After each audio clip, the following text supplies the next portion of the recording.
Bom dia, ouvinte da Rádio Cidade, bom dia, ouvinte do programa Manhã Cidade, bom dia, Renata, bom dia, Mário. Mais uma coluna Contraponto. E nessa coluna a gente volta a trabalhar o grande tema da improbidade administrativa. E por que a gente vai trabalhar esse ponto mais uma vez aqui em uma coluna nossa, se a gente já falou algumas vezes sobre essa questão? Na verdade, a gente vai fazer agora nas próximas semanas, um ano já de vigência da nova lei de improbidade administrativa. Na verdade, ela recebe o mesmo número, né, a 8429 de 1992, mas as alterações introduzidas pela Lei 14.230 de 2021, elas foram tão profundas que é possível que a gente fale mesmo em uma nova lei de improbidade. E a gente teve, no mês de agosto, o julgamento de dois temas muito importantes. A gente teve o julgamento de um tema que tinha sido afetado para julgamento em repercussão geral pelo Supremo Tribunal Federal e também o julgamento de duas ações diretas de inconstitucionalidade. E depois do julgamento, principalmente depois do julgamento do tema 1199, que abordou dois pontos muito importantes da lei de improbidade, a questão de que todas as condutas de improbidade na sistemática atual, elas acabam exigindo a presença de um elemento subjetivo, elas acabam exigindo a presença do dolo para todas as condutas, ou seja, a intenção não só de praticar o ato, mas também a intenção de cometer o ilícito. A gente também teve o julgamento da questão da prescrição. Foram os dois temas, prescrição e dolo, foram abordados pelo Supremo Tribunal Federal. Mas logo depois desse tema, a gente teve o ajuizamento de duas ações diretas de inconstitucionalidade, isso que está mais recente. Duas ações diretas de inconstitucionalidade, as ações diretas de inconstitucionalidade 7236 e 7237.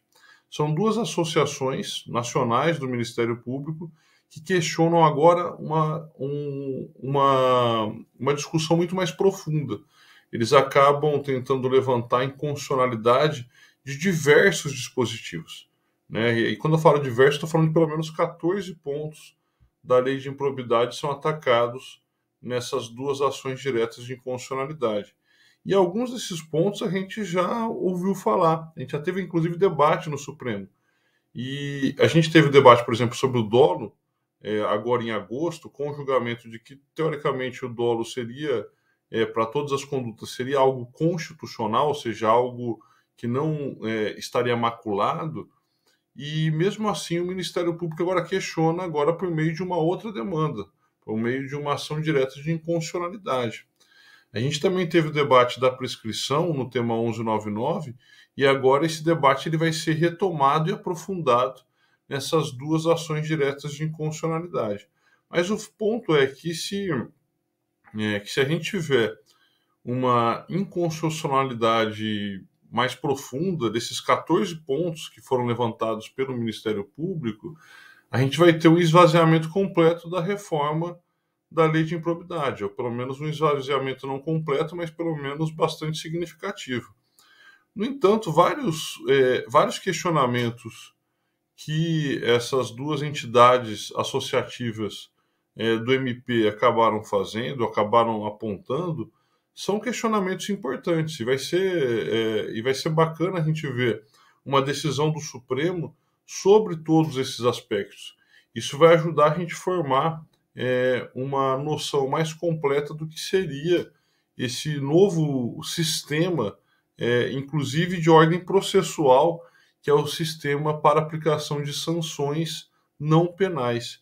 E essa grande novidade introduzida pela improbidade, com o julgamento dessas duas ações diretas de inconstitucionalidade nos próximos meses, eu acho que isso não vai ficar para esse ano, está muito corrido para ficar para esse ano, provavelmente vai ficar para o próximo ano.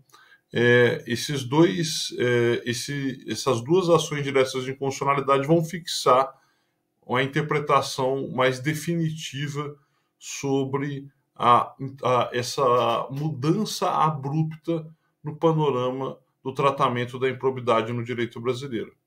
Eu tenho certeza que essa não vai ser a última coluna que a gente vai precisar falar sobre improbidade.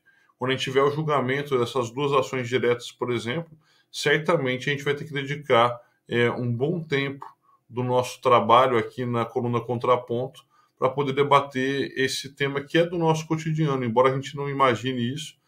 A gente está falando numa época de eleição e o tema da improbidade ele sempre volta à tona, até porque uma ação de improbidade pode repercutir nos direitos políticos de vários candidatos. Tá certo, pessoal? Um forte abraço para todos vocês e até a próxima semana na coluna Contraponto. Tchau, tchau.